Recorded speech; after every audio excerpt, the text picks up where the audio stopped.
A diabetes é uma doença crónica que tem tido um progressivo aumento da sua prevalência em todo o mundo. O mesmo acontece em Portugal, onde a prevalência total estimada é de 13,7%, sendo que 7,3% é a fatia da população adulta entre os 20 e os 79 anos com diabetes diagnosticada. Mais de um quarto das pessoas acima dos 60 anos têm diabetes. A complicação crónica mais frequente da evolução da diabetes é a neuropatia, traduzida no pé diabético. O pé diabético é o primeiro motivo de internamento hospitalar prolongado relacionado com a diabetes e a principal causa de ulceração do pé, que, na grande maioria, evolui para a amputação do membro inferior. O risco de um diabético desenvolver úlcera do pé ao longo da vida pode atingir os 25%. E acredita-se que em cada 30 segundos ocorre uma amputação do membro inferior. 85% das amputações do membro inferior não traumáticas são precedidas de úlcera. A nível mundial, este flagelo não tem diminuído. Em Portugal, todos os anos, acontecem cerca de 1.600 amputações, tendo-se verificado uma tendência ligeiramente crescente nos últimos 2 anos à custa das amputações menor. O pé diabético é uma das complicações mais graves da diabetes, com custos elevados, quer do ponto de vista de sofrimento, carga de doença, como da perda da qualidade de vida, custos sociais e económicos. Todos estes custos podem ser reduzidos com intervenções atempadas e adequadas e principalmente por procedimentos preventivos.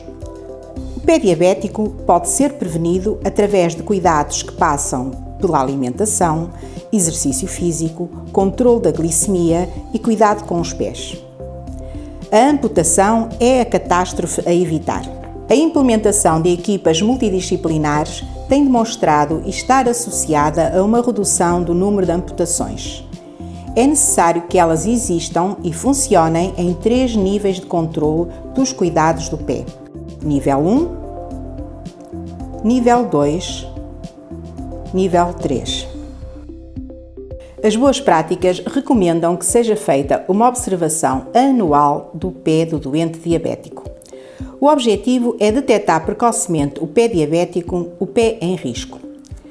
Ou seja, o que apresenta neuropatia sensitiva ou deformação ou proeminências ósseas, sinais de isquemia periférica ou úlcera anterior ou amputação. A progressão ou evolução nesta ordem aumenta o grau do risco. Para proceder ao exame objetivo do pé, necessitamos de um local calmo e sem ruído, onde o doente possa estar confortável e o técnico de saúde, médico ou enfermeiro, disponha de material básico para o efeito: estetoscópio, esfigmomanómetro, monofilamento de Siemens-Weinstein, algodão, alfinete rombo, martelo de reflexos, diapasão de 128 Hz. Devemos iniciar o procedimento pela inspeção, observando os pés com o doente deitado, em declive e com o doente em pé. Devemos observar o calçado, avaliando a forma, se são ou não pontiagudos, ou se tem uma base de apoio do antepé adequada, ou ainda uma altura interna ajustada ao pé, procurando pontos de pressão ou agressão interna. Ver áreas exteriores de desgaste que nos orientam para pontos de maior vulnerabilidade a traumatismo. E ainda, observar as meias, procurando manchas tradutoras de exsudação ou sangramento, costuras ou dobras que são potenciais pontos de traumatismo. Na inspeção do pé, propriamente dito, devemos atender à cor e à temperatura da pele. Se está pálida, se está rosada ou se há cianose. Se o pé está frio ou quente. Devemos ainda ver se há feridas ou soluções de continuidade, se há edema, infecções, calosidades e se há deformidades estruturais.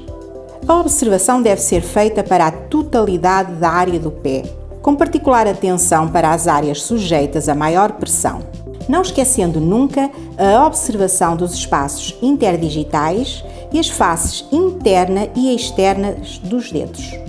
Um pé neuropático apresenta-se geralmente quente, rosado, túrgido e com calosidades. Um pé isquémico apresenta-se pálido, frio, por vezes cianótico. As soluções de continuidade não se confinam só a feridas, mas também a lesões de descamação, pequenas fissuras e gretas. Para além da constatação da presença de calosidades, atender à sua localização, pois traduzem pontos excessivos de pressão.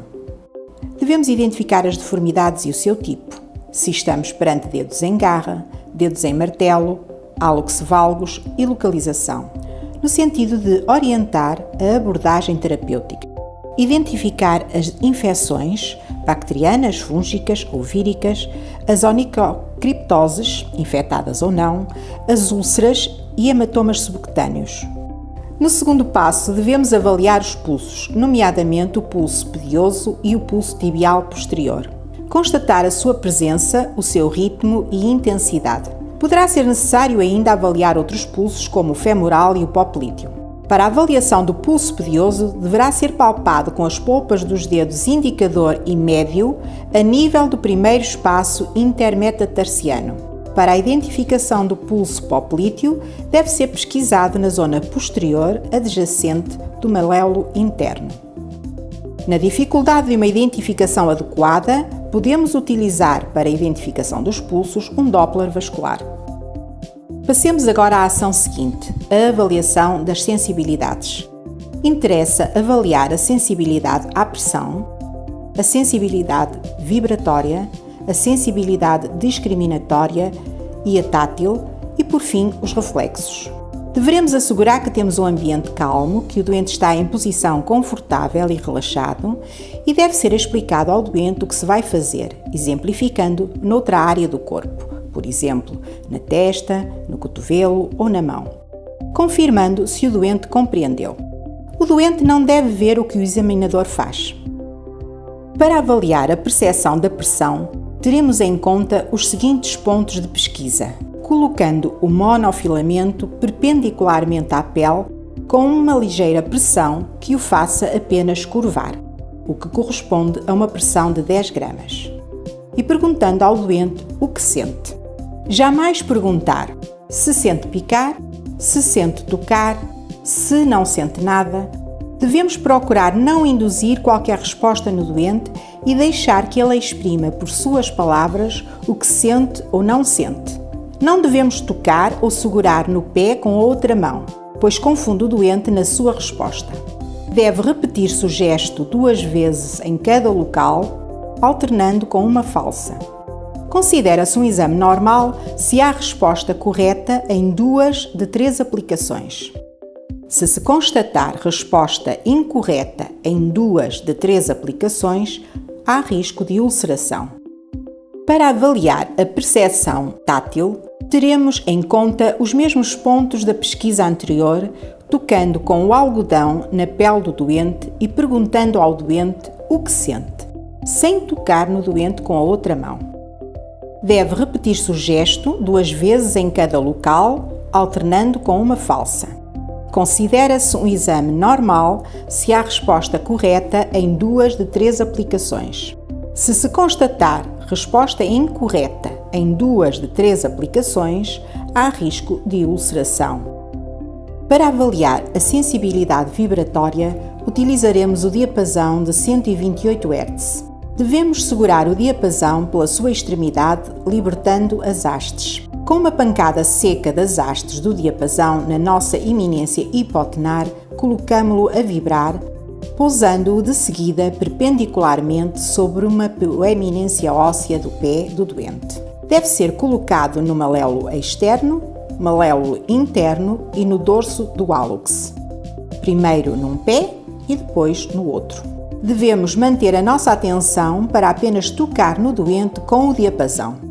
Deve repetir-se o gesto 2 vezes em cada local, alternando com uma falsa. Considera-se um exame normal se há resposta correta em 2 de 3 aplicações. Se se constatar resposta incorreta em 2 de 3 aplicações, o exame é anormal e há risco de ulceração. Para avaliar a sensibilidade discriminatória, utilizaremos o alfinete rombo, colocando-o perpendicularmente com uma ligeira pressão e sem perfurar a pele nos mesmos pontos indicados na avaliação da percepção à pressão. Devemos manter a nossa atenção para apenas tocar no doente com o alfinete. Deve repetir-se o gesto 2 vezes em cada local, alternando com uma falsa. Considera-se um exame normal se há resposta correta em 2 de 3 aplicações e anormal se houver resposta incorreta em 2 de 3 aplicações, havendo neste caso risco de ulceração. Por fim, importa avaliar o reflexo aquiliano. Se o doente está acamado ou tem pouca mobilidade, podemos colocá-lo em decúbito lateral, tal como podemos ver. No caso de o doente ter mais mobilidade, poderemos colocar o membro a avaliar fletido sobre o membro oposto. Em ambos os casos, teremos que nos assegurar que a perna e o pé se encontram livres de obstáculos e estão em posição de relaxamento. Com o martelo de reflexos, seguro pela extremidade, daremos uma pancada seca sobre o tendão de Aquiles, percepcionando o movimento involuntário do pé. Para melhor percepção, podemos tocar ao de leve com a nossa mão na extremidade do pé, mas não o segurando. Deve repetir-se o gesto 2 vezes em cada membro e constatar a normalidade do reflexo ou se este está alterado. No 4º passo, devemos fazer a avaliação do índice tornozelo-braço. O objetivo é identificar doença vascular arterial. Necessitaremos de braçadeiras adequadas ao diâmetro dos membros e podemos avaliar o pulso com o auxílio de Doppler vascular. Devemos avaliar a tensão arterial no braço direito e a tensão arterial no braço esquerdo, registando a tensão arterial sistólica de valor mais elevado. Depois, avaliamos a tensão arterial no tornozelo direito e no tornozelo esquerdo, tendo em conta o pulso pedioso e tibial posterior, registando a tensão arterial sistólica de valor mais elevado. Com os valores encontrados, calculamos o índice. Assim, o índice tornozelo-braço à direita será igual à tensão arterial sistólica do tornozelo direito sobre a tensão arterial sistólica do braço direito. Do mesmo modo, se calcula para o membro esquerdo. Se o valor encontrado for superior a 0,9, considera-se normal. Se for inferior a 0,8, indica presença de doença arterial, sendo esta crítica e indicadora de isquemia se este valor é igual ou inferior a 0,5. Valores superiores a 1,3 aparecem quando há calcificação arterial. Devemos pesquisar também o tempo de preenchimento capilar. Se este for superior a 3 segundos, traduz compromisso vascular. Para a completa classificação do pé, não esquecer ter em conta o controle da diabetes, a hiperglicemia, a idade do doente e os anos de diabetes. Uma observação correta e sistematizada, a par com uma educação e ensino do doente ou do seu cuidador, permite dar mais saúde aos pés da pessoa com diabetes e prevenir a catástrofe. Todos ficamos mais tranquilos.